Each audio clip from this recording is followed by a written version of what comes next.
Let's go ahead and kick this off. Welcome everyone to the Society of Thoracic Surgeons General Thoracic Surgery Database monthly webinar. Today is Wednesday, October the 11th. I cannot believe we are about midway through October. It's absolutely insane. On the call with me today from the STS side, just a small group today. It's just myself and Carol and Emily, and then we also have Ruth, our GTSD consultant. I'll provide a super brief STS update. Not much has changed from our last monthly webinar. Then I'll give a brief temporary fields update. I know we presented those temp fields on our webinar last month, but again, just a brief little update regarding that. And then I'll turn things over to Ruth for a little bit of education and a little bit of fun with PFTs. So I'll turn things over to her, and then we'll finish up with our Q&A for today. So brief STS updates. Again, the October training manual will be posted by the end of this week. I am working with Ruth tomorrow to get some of the temporary field information added to the training manual, so that will be updated and available to you all by the end of this week. GTSD public reporting, the next update is scheduled for winter 2023 and will reflect these fall 2023 harvest results. That'll be available to you all in the coming weeks. A more definitive date, hopefully have that for you on our next webinar, our next monthly webinar. So results will be posted and available to you all very soon in the coming weeks. The spring 24 harvest, as you're aware, is currently underway, and we are accepting surgery dates from January 1, 2021 up through December 31st of 2023. And that official harvest date will be coming soon. And of course, just keep in mind that harvest close will typically fall around the same time period as our other spring harvests typically do. I think that's in March, I believe. So I believe it's sometime in March, but that official date will be coming very soon. And again, if you were not on our monthly webinar last month, just a quick recap, you can feel free to go and revisit our monthly webinar that is currently posted out on the STS website. We did have Dr. Cedar on, who is our GTSD task force chair, and he did present on the activation of 2 of our STS temporary fields, and those will be activated this month. The formal communication will be coming either at the end of this week or the first of next week. So I'm just waiting on the timeline with our communications department to get that communication sent out. So we are activating 2 of our temporary fields, sequence 4580, a temp yes/no field, and a sequence 4620, our temporary text field. And again, just a reminder, if you are currently using these 2 fields, please do not do so. You should not use these fields unless you are explicitly instructed to do so by the STS for these very purposes of us enacting these temporary fields. If you are using these fields, please again work with your vendor to ensure that those fields are no longer include data in them, and to work with you and get whatever data you're keeping in there moved over to another source. But again, we are activating these 2 temporary fields. And as I stated, Dr. Cedar was on last call to present what exactly we are collecting in these 2 new temporary fields and why we are activating these 2 fields. So we will be collecting data for neoadjuvant therapy. Our temp yes/no field will include the question, did the patient receive induction immunotherapy or a targeted agent directed at the lung cancer of interest? And the second temp text field will state, if so, what agent is being used. So again, please go back and review the previous webinar from last month that is posted out on the STS YouTube page. And we will have explicit instructions, definitions, what to capture for these fields in the training manual that will be posted by the end of this week. Just wanted to take a quick moment to thank you. Thanks to everyone for attending AQO this year. Hope you all enjoyed the sessions. Just a reminder that all recorded content is available now for viewing. Just be sure to click on the presentation within the platform. Be sure to click on the presentation that you wish to view and click Join Session. Also, the Q&A is available to watch after each presentation. The deadline to complete all evaluations and claim education credit is Friday, December 29th of 2023. And as we talked, the AQO Hot Topics webinar will be coming in December, and we will have more details about that Hot Topic webinar coming very soon. And then just a reminder, in case you have not heard, we will be back to in-person meeting for AQO of 2024. And before I move on, I wanted to take a quick poll to see if you are planning to attend AQO in 2024. Are you able to see the poll? Yes. Okay. So are you planning to attend AQO in 2024? Yes, in person. Can't wait to see everyone. Yes, but I'm only able to do the virtual option. Undecided which option. And no, I'm not able to participate in that should say AQO next year. Sorry about that. So I'll give you all just a moment. I'd just like to get some idea of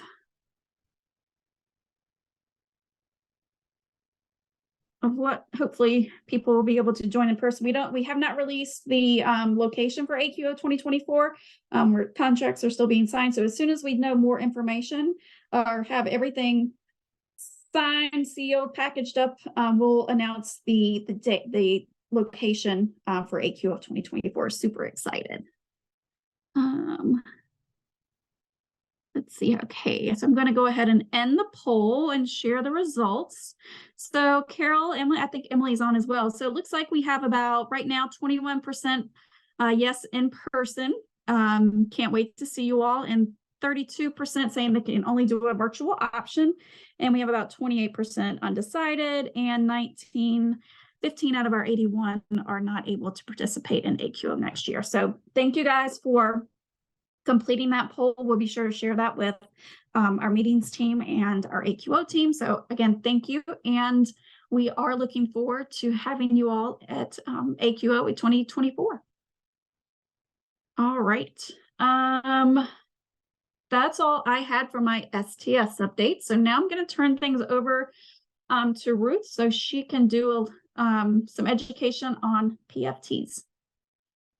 Hi, everybody. So for everybody who was at AQO, you are aware that one of the most frequently missed variables for the last couple of audit cycles has been pulmonary function test mismatches. And so I thought today we would do some Q&As because they're generally rather popular.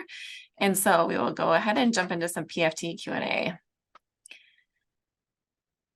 So before we start looking at particularly the sequences where we code FEV1 and DLCO, recall that there's a parent field asking you whether PFTs were performed. You need to be mindful of the time frame. So we're truly asking about PFTs within 12 months of the procedure. If a patient has had multiple sets of PFTs, you would use the PFTs that are closest to surgery. I do get sometimes asked the question if a patient has had let's say PFTs and then a wedge resection, and then they go back to the OR for a lobectomy and they haven't had PFTs redone. Can you use the PFTs that were before the wedge resection? And you most certainly can, as long as they're within 12 months of the lobectomy that you're abstracting. I'll go to the next slide. So you'll see a PFT example on your screen. So what I'd like you to do for this one is to code sequence 750 FEV 1% of predicted. Your choices are there at the bottom, A, B, C, and D. Okay. Hopefully the poll will. Yeah, I just realized I put all the questions in one poll and I should have put them in individual polls, right, Carol? I think I screwed this up. I'm sorry, guys. Here, let's go ahead and launch it and you can at least answer the first question. Okay. I'm sorry. Yeah, it's fine. We'll still learn anyways. This is why I shouldn't be responsible for doing questions. And then I can't even launch it. I have no idea what I did. Here, okay. Try now. Okay. Thanks. See, this is why Carol's. But you had to stop sharing it. I don't see it. Do other people see it? Which one am I launching? Launch. There it is. GTSD monthly. There you go. I guess we'll have to do just the first because there's 7 questions. Yeah, I did it wrong. Sorry, guys. But yeah, just answer the first question. Answer the first one. Newbie. Sorry. It's I okay. was proud of myself too. I was like, oh, I got this. I'm so proud Why, of you got a myself. lot going on over there, Leanne Jones? Just a little. We'll still learn a lot. Um, Can we like leave the poll open and move to the next slide and then just work our way through the poll? Would that work or no, it doesn't work that way? Yeah, you can do that. Yeah, let's try that. So if everybody You answers just won't be question able number to one. Yeah, you just Yeah. won't be able to share the answers right now, but you can go back and share them. Okay, Yeah. let's do yeah, that. I'll read off the answers. It all works out. Yeah. We'll figure it out. Okay, We'll figure so it out. hopefully we've had enough time for this one. FEV 1% of predicted. So you're answering question number one with a single choice. And then let's go on to the next one. Yeah. So. Okay, so go back one. Sorry. Oh, sorry. No, it's okay. Sorry. Oh, there you She's go. getting flustered. Leanne, stop it. Take a deep breath. You're fine. I know, right? Like, I'm trying to figure this out. I'm not doing well.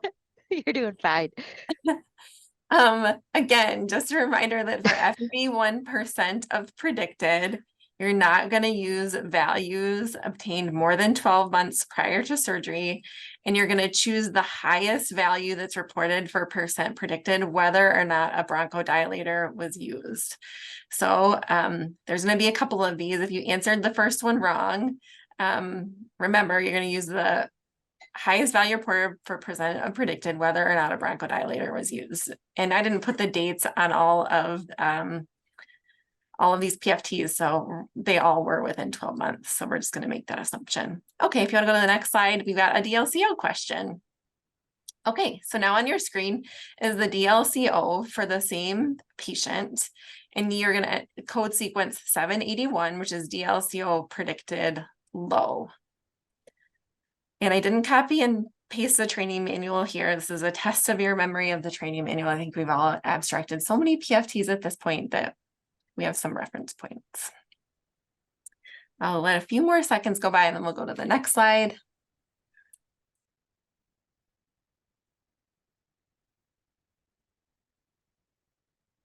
Okay, Leanne Jones. I'm only seeing like one person answer the questions. Oh, huh. Yeah. Can't submit with only one answer. Somebody wrote, Sue. Thank you, Sue. Yeah, just wait until we get to the next question to then answer the second question on the scroll for the polls. But we still want you to try to answer the first question because we can see those answers coming in on this side. Yeah, just wait to hit submit after we're done with all the questions.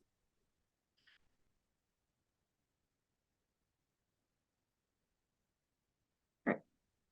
Next one, Ruth, or? Yep, go ahead. Sorry.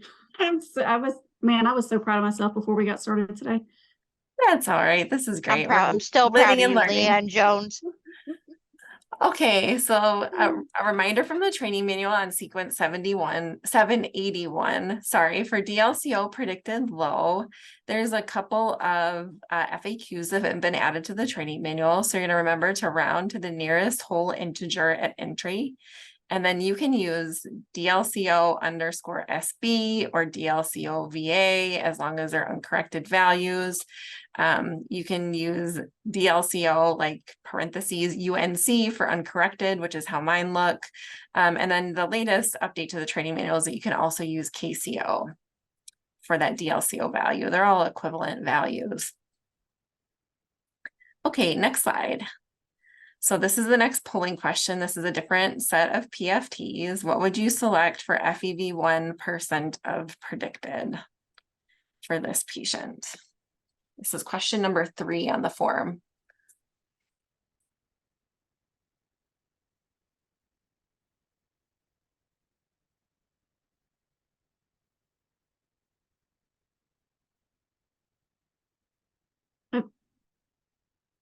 Tiffany has her hand raised. I don't know if you had a question related to.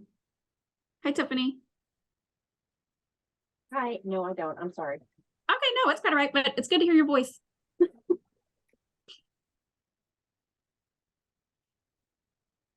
Just let me know when, Ruth. Go ahead. Okay. Sorry, I was looking at the questions in the Q&A to make sure there wasn't a question. Okay, you go to the next one and we'll come back and do all the answers as a group.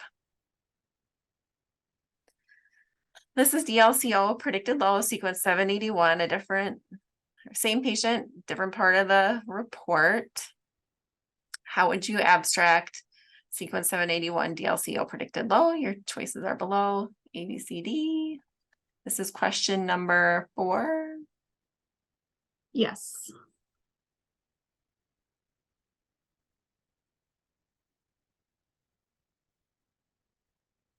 Okay, I think we can go on to the next one.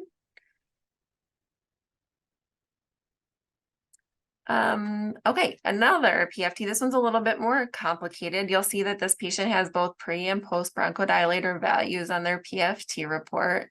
So for sequence 750, how would you code FEV1 % predicted?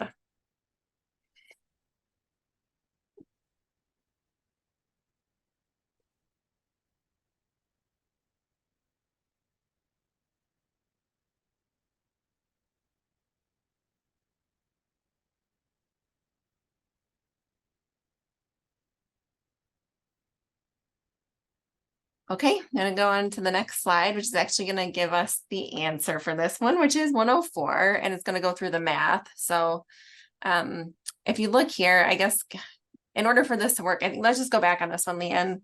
Sorry. Sure. No, it's okay. Trying to make this make sense the best. So you'll see for FEV1 % of predicted pre-bronchodilator, the value is 91%. If you go over the post-bronchodilator values, you'll see that the patient's actual post-bronchodilator liters is higher than the pre-bronchodilator value. You'll also see that the % change is a positive. Both of those facts should tip you off that the highest value for FEV1 % predicted is not actually going to be 91%, but that you're going to have to do some math to figure out what % you need to abstract and enter into sequence 750. So if you go to the next slide, I'll show you how we got to 104. So to calculate your FEV1 when you're given an actual number of liters and you have a predicted number of liters, you're going to do actual liters divided by predicted liters times 100 to get the % predicted. So for this one, 1.92 liters was the actual volume post bronchodilator divided by 1.84, which gives you more than 100%. It actually gives you 104.347%. Because the training manual instructs you to round to the nearest whole integer, you're going to round this one down. I get this question sometimes because I think they do it differently in adult cardiac, and Carol would know better than I. But for GTSD, you round to the nearest whole integer. You don't always round up or down. I think cardiac always rounds up maybe, but we round to the nearest whole integer. So you're going to round down to 104%. Note that that does not equal 91% plus 14%. So if you go back a slide, Leanne, you'll see that 91% is the % predicted pre-bronchodilator. The % change is reported as plus 14. You can't, if you abstracted 91 plus 14, you would get 105%, and that would be considered a mismatch when you got audited because it's the incorrect value. Okay, on to the next. I think you have to go forward 2 slides now. This is the DLCO predicted sequence 781 for this PFT report. How would you abstract this sequence? And I believe this is the last question on that form. And then once you've completed this one, you can submit the entire form and we will go back through the answers and see how we did.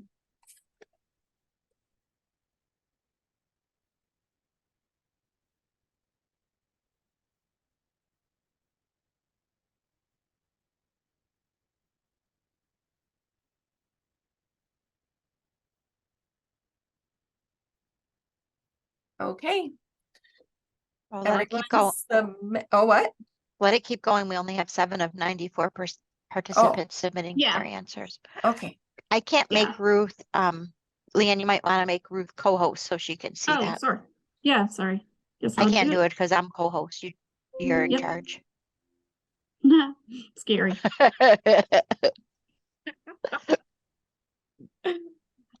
Scary. Yeah, and for that, I think there's a 7th question that just click either choice 1 or choice 2. It doesn't matter. Just click whichever one for question 7. It's not related to this, and just hit submit. It doesn't matter what you answer for question 7. I thought I had deleted that. I'm sorry. So Shabby, for question 7, you can answer choice 1 or choice 2 and then hit submit. It's a question that was accidentally left in there. It doesn't Oh. apply to today's presentation. Gotcha. Yeah, sorry about that. I am on point today.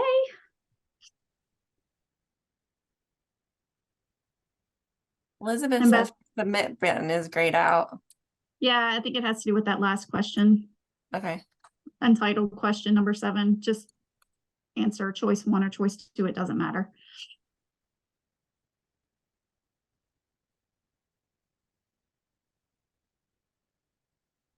So, all right. I think I'll go ahead and end the poll. And sorry for, actually it's still going. My apologies, everyone, for messing that up. Now I know for next time. Thanks for making the poll, though, Lee, and that was really nice of you. Mhm. You know, I The tried. effort is noted. I tried. It's all right. Hmm. Okay, All let's right. go back to the beginning and we can go through the, oh, what were you gonna say, Carol? No, I'm just laughing. Oh, okay. I love it. We got this. It worked perfectly. Thank you, It's everyone, for great. your flexibility. Yeah. Okay. Do we So end the if poll we, now? Yep, Yeah. Okay, I'm ending the poll and I'm going to share the results. perfect. Okay, so the majority of respondents, 92%, got this first one correct. The FEV 1% predicted is 81%. You'll see FEV 1 is the second row down, and your percent predicted is the third column over. The second most popular answer at 6% was 87%, which is FEV 6, which is not equivalent to FEV 1. So you would not want to select 87%. And then some people also got confused with 86%, which is FVC. So you just have to be really careful. All of these values are F values, and just make sure that you've really got that FEV 1 percent predicted in liters. Okay, next one. DLCO. So the majority of respondents got this one correct. 91% is the uncorrected value. And where people got this incorrect is that some people selected 102%. When you report your DLCO or your DLVA or your KCO or whatever it is that your choices are to evaluate from, you want to take the lowest value reported. So it's the opposite of FEV1. FEV1, you're going to take the highest. Or DLCO, you're going to take the lowest uncorrected value. So 91 is correct. You can go to the next one. Okay, for this one, the majority of respondents again got this one correct. FEV1, second row down, third column over, 79%. Again, there was just a small number of people got FEV1 and FVC mixed up. So just make sure you've got the right F value. Next slide. DLCO, what would you select? Again, on this PFT report, you have two options, either DLCO uncorrected, which is the first row, or DLVA, which is the third row down. You're going to take the lowest, and so 92% is the correct answer. The VA by itself, you can always just ignore it because it's not even one of the options for reporting. Okay, this one's a little bit more complicated, and you can see on the poll results, perhaps everybody didn't have their calculator, so this was maybe a little bit of an unfair question, but only 69% of the group got this one right. So again, when you're looking at a patient that has both a pre-bronchodilator and a post-bronchodilator value, you're going to use the higher of the two values. If they don't give you the percent predicted, like if they don't do that math for you for the post-bronchodilator value, you're going to have to do the math yourself to know whether that's the value that you should report. And if you don't do the math and don't report it, that would be considered a mismatch in the audit because you have the data there for you. You just need to do the math. And if you don't want to go back and reference my slide, I get that that's not the easiest way to find information. The formula for doing this math, the actual leaders over predicted leaders, is in the training manual. The example that's in the training manual is a pre-bronchodilator example, but the same mathematical formula applies to either pre or post bronchodilator. So you can reference the training manual. Okay, and I think this is the last one, minus the fake question, which 92% of respondents picked choice 1 on the fake question. I wonder what the psychology is behind that. Carol, can you look that up while we think about question 6? Hold on, wait, what's the question? The fake question, 92% of respondents picked choice 1. What does that mean about us as a group? Oh, and only 8 picked choice 2. Yeah. I have an idea, but I'll get back to you on that. Okay, we're almost there. You have some time. Okay, so for this one, DLCO predicted low. Your choices are 107 or 103, and the correct answer is actually 103. And I apologize, I picked the wrong one with my little arrow, Leanne Jones. You picked the lowest. Sorry. That's totally my fault, not yours. So you'll pick the lowest uncorrected value, and DLCO uncorrected, the value is 107. DLVA, which is also an uncorrected value in this example, is 103. So you would pick 103. Okay, The group was exactly split on this one, 42% to 46%. And so I think just a reminder not to be hasty. Always look at all of your potential options. And again, DLCO uncorrected, DLVA as long as it's uncorrected, and also KCO can be used. And if that was the lowest value, then you would pick that one as well. All right, I'll get that corrected for the slide deck. Thanks, I appreciate it. Nope, that's my fault. No, it's my fault. I totally gave you the wrong letter pick. Yes, I have an update on choosing choice 1 over choice 2 for question 7. Yes, please, Carol. According to psychologists, people choose the first available option because of the rule of thumb, which is called heuristic, that the first is the best. Oh. Yeah. Melissa said she thinks we choose choice 1 because it was first, the path of least resistance. First is best. Yeah. And it says they perform a series of experiments where they showed that the first option in a series of 2 or more is preferred. So I'm not sure what that says about option A pickers, or option B pickers, option choice 2 pickers. Maybe you're against the grain. They like to break the mold. They're breaking molds, the trail setters. I like it. All right, so we have a few questions. Let's tackle those. Before I get to that, upcoming webinars. So we did initially have a user group call scheduled for next week. We did cancel that user group call, but we are, instead of the user group call, we're going to have a new data manager webinar on October the 25th at 2 p.m. Central. Obviously, this the new data manager webinar is for everyone, not just new data managers. Some data managers like to come back and join those and just to catch up, refresh.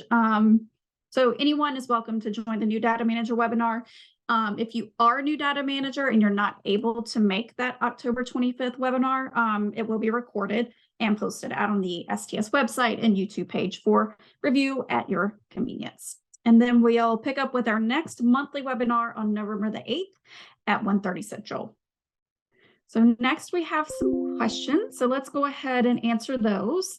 Elise, how far back do sites need to go back and erase any data in those 2 temp fields? So technically, Elise, those fields should be empty from the beginning of version 5.2.1 go live, which was, when did July 1, 2021. So there should not be any data in those fields. Again, specifically for this reason that the STS surgeon leadership did ask us to activate these fields to begin collecting information on this neoadjuvant therapy. So technically, since version go live, there should not be any data in those temp fields. Carol, do you agree? She ran away. Yes, She left. I agree. I'm here. Just hanging out. I agree Just with hanging you. out. Just hanging out. Yeah, just hanging out. Yeah, Dave is asking, what does it mean to activate those 2 temp fields? So, Dave, I don't know if you were able to, if you weren't able to join our webinar last month, I would encourage you to go out, and it's not a long webinar. It was only about 30 minutes, but our task force chair, Dr. Cedar, did present on the purpose of activating these 2 fields to collect data on the neoadjuvant therapy for patients, for lung cancer patients. So all the information is included in that webinar. So what this means, you'll start to, let me go back to the slides here. So what this means, so in sequence 4581, you will simply answer for your lung cancer patients. And again, all of this more specific definitions and things like that will be outlined in the training manual that'll be posted by the end of the week. So what we want you to answer for sequence 4580 is, did the patient receive induction immunotherapy or targeted agent directed at the lung cancer of interest? And you would simply answer yes or no for sequence 4580 in your software. And then for sequence 4620, if they did, if you answered 4580 yes, then for sequence 4620, you would simply type in, it's a free text field. So what you would simply do is type in the type of agent that was used. And of course, Dr. Cedar gives more information on the types of agents and specifically what they're looking for in that webinar from last month. I hope that answers your question.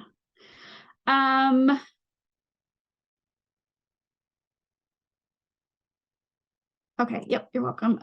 You said the harvest, spring 24 harvest is underway, but fall 23, we just submitted last month. So how is the spring 24 due so quickly? Do we submit every 6 months? But the harvest is a continuous process. So within the IQVIA platform, you can upload data every single day. So as soon as, the spring 24 harvest closed, you could submit data for spring 20, fall 23, you could submit data for spring 24.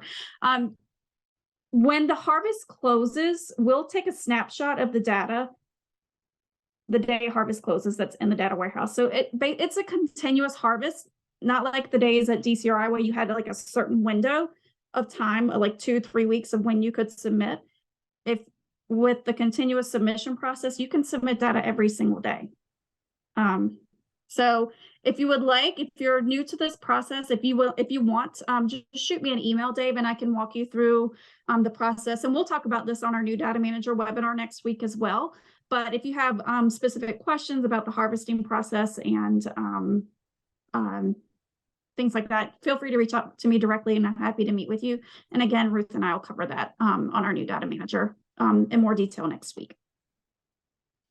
Ruth, I think this is a question for you from Dion. Esophagectomy patient had PFTs with no number of values listed from outside facility, just normal FEV1, FVC diffusing capacity. How would you code this? I would probably connect with that outside facility to see if I could get a copy of the PFT report for my records. If you don't have a PFT report, it's hard to know the date on which those PFTs were performed. So if the PFTs were older than 12 months, you would answer the parent field as no, PFT is not performed. And then it's not, you wouldn't even have to enter in an FEV1 at all. So normal isn't really a value that you could enter. I guess if you certainly knew that it was within 12 months and you just didn't have an FEV1 value, you could say FEV1 yes and just leave it blank. But I would do my best to get a copy of the PFT report. It shouldn't be horribly challenging. Medical records generally will distribute that very easily as continuity of care. You don't even have to get a patient consent form for it. Okay, perfect. We have another one sort of from Amy. If DLCO uncorrected value is listed, but the DLVA result is lower, how would you know if it's corrected or uncorrected since it never says? If you look at if you have just a DLVA, it's most likely an uncorrected value. You can tell by looking at the units of measure. So the thing that we're trying to make sure that we don't do is use a DLVA that's corrected for hemoglobin. And so if you see a hemoglobin reported on your PFT report, and then you can see where they're using that number in their mathematical equation, which is part of the label at the beginning, then you wouldn't be able to use it. But overwhelmingly, DLVAs, in my experience at least, are not corrected for hemoglobin. But look at your units of measure. That's my short answer in summary. All right. Sarah, you had a question about spring 24 harvest. Did I get that? Did that information did my response today provide enough information for you? You were just asking if we could go over it again, but so the spring 24 harvest, you can begin submitting data. You can submit data for spring 24 harvest. We don't have the harvest close date yet. It'll be around the same time as all of our other spring harvest closes in the past. So I believe it's usually like I get it confused with GTSD or CHSD. I think it's either like the second or third week in March, I believe, but we will have those dates coming out very soon. And so we'll have that information available in an upcoming webinar. All right, perfect. So Tracy wanted to know if there was a phone number for the help desk for IQVIA. Actually, Tracy, IQVIA no longer provides the help desk support services for you. We've moved our help desk in-house at STS. So if you're having issues, if you could reach out to the STS help desk, and I'm gonna, here, let me do this information here. Sorry for the angry scroll, everyone. So just close your eyes.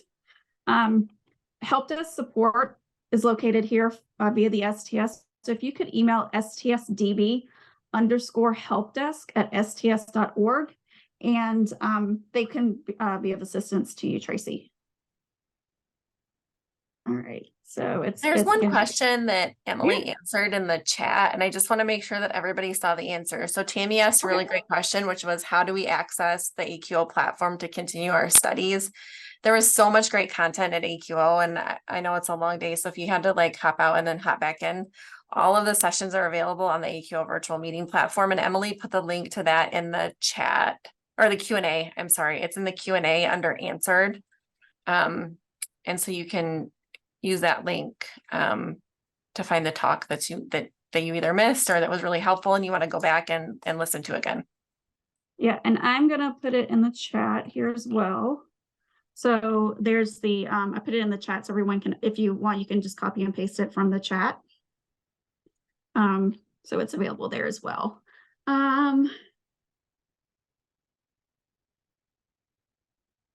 So Tracy, if you could just email me directly, and I'll see if I can get some assistance for you. You're welcome. And you can reach me at ljones@sts.org. And Dave wanted to know, for the temp fields, will the data be collected in our front end app for temp questions? Are you talking about vendor software? Like, your vendor software?